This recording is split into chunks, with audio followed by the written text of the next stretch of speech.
Bismillahirrahmanirrahim. Assalamualaikum warahmatullahi wabarakatuh. Selamat pagi anak-anak kelas 4 yang cerdas, soleh dan solehah. Bagaimana kabarnya hari ini? Sehat? Alhamdulillah, luar biasa, Allahu Akbar.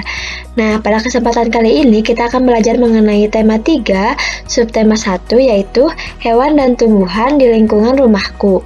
Pembelajaran yang ke-1. Nah, untuk sebelumnya, apakah Anda sudah siap untuk belajar? Bagus ya kalau sudah siap. Nah, baik. Sebelum belajar, pastikan kalian sudah mempersiapkan alat tulis dan diusahakan memakai pulpen hitam. Kemudian, jika mengalami kesulitan belajar, boleh meminta bantuan kepada orang tua atau menghubungi wali kelas. Nah, selanjutnya, materi pembelajaran yang kita akan bahas yaitu yang pertama, wawancara, muatan bahasa Indonesia, kerusakan lingkungan, muatan ilmu pengetahuan alam, dan kenampakan alam dan pemanfaatannya, muatan ilmu pengetahuan sosial. Baik, yang pertama yaitu wawancara. Pengertian wawancara.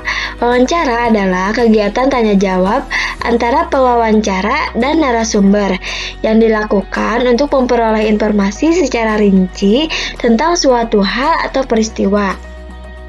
Nah, pewawancara adalah orang yang melakukan wawancara dengan menyebutkan pertanyaan-pertanyaan yang berkaitan dengan suatu peristiwa. Sedangkan narasumber adalah orang yang diwawancarai dan memberikan informasi sesuai dengan peristiwa yang terjadi. Baik, selanjutnya yaitu sebelum melakukan wawancara, kita harus menyiapkan yang pertama, tentukan topik wawancara. Yang kedua, buatlah daftar pertanyaan yang akan kamu ajukan saat wawancara. Dan yang ketiga, tentukan narasumber yang akan diwawancara. Nah, pada menentukan topik, yaitu yang pertama, topik wawancara ditentukan berdasarkan hal atau peristiwa yang ingin kamu ketahui.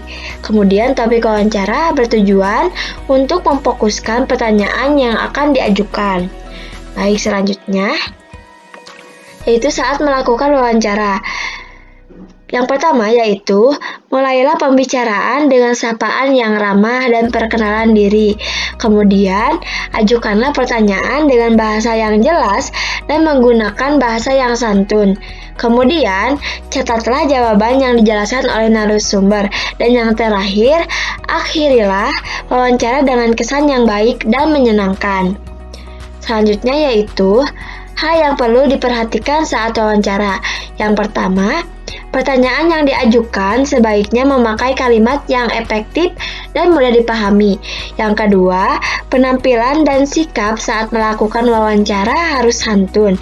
Dan yang ketiga, tidak menyela narasumber saat memberikan penjelasan. Baik, selanjutnya yaitu mengenai kerusakan lingkungan. Manusia berinteraksi dengan sesamanya maupun dengan lingkungan. Nah, interaksi antara manusia dan lingkungan yang tidak seimbang akan menimbulkan berbagai masalah. Tidak jarang, manusia merusak lingkungan untuk kepentingan dirinya tanpa memperhatikan kelangsungan hidup hewan dan tumbuhan. Beberapa contoh kegiatan manusia yang menyebabkan kerusakan lingkungan, yaitu yang pertama, membakar hutan. Kebakaran hutan mengakibatkan hilangnya habitat dan sumber makanan bagi satwa. Yang selanjutnya, menggunakan bom dan pukat harimau untuk menangkap ikan di laut. Menangkap ikan menggunakan bom dan pukat harimau mengakibatkan rusaknya terumbu karang dan kematian hewan laut lainnya. Yang selanjutnya yaitu mengenai kenampakan alam dan pemanfaatannya. Yang pertama yaitu dataran tinggi. Dataran tinggi adalah permukaan bumi yang ketinggiannya lebih dari 200 meter di atas permukaan laut. Nah, dataran tinggi sangat cocok dimanfaatkan sebagai lahan perkebunan, peternakan, atau tempat rekreasi. Penduduk di dataran tinggi biasanya mempunyai mata pencaharian sebagai petani dan peternak. Yang selanjutnya yaitu di perkebunan teh. Perkebunan teh banyak terdapat di dataran tinggi karena suhunya cocok untuk pertumbuhan teh. Yang selanjutnya yaitu dataran rendah. Dataran rendah adalah permukaan bumi dengan ketinggian 0 sampai 200 meter di atas permukaan laut. Lahan pada dataran rendah dimanfaatkan untuk berbagai keperluan seperti pertanian, perkebunan, peternakan, perumahan, dan industri. Hasil pertanian di dataran rendah yaitu yang pertama padi. Pertanian padi termasuk contoh pemanfaatan dataran rendah. Yang selanjutnya yaitu tebu. Nah, biasanya tebu bisa dimanfaatkan sebagai minuman ataupun gula dari tebu. Yang selanjutnya yaitu kelapa sawit. Biasanya kelapa sawit ini dimanfaatkan sebagai minyak sawit. Yang selanjutnya yaitu hasil peternakan di dataran rendah, yaitu kambing dan ikan lele.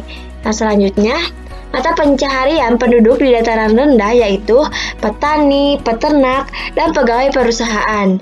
Yang selanjutnya yaitu daerah pantai. Pantai adalah daratan yang berbatasan langsung dengan laut. Daerah pantai umumnya landai dan berpasir. Beberapa macam pemanfaatan pantai yaitu yang pertama, budidaya ikan laut, udang, cumi-cumi, dan rumput laut. Yang selanjutnya, pertanian garam. Kemudian selanjutnya pelabuhan. Nah, mata pencaharian penduduk di dataran pantai yaitu yang pertama nelayan, peternak ikan, petani kelapa, petani garam, dan penjaga pantai. Sekian pembelajaran kali ini. Mohon maaf apabila ada salah kata yang diucapkan. Terima kasih Ananda kelas 4A dan B SDN Palasari 3. Wassalamualaikum warahmatullahi wabarakatuh.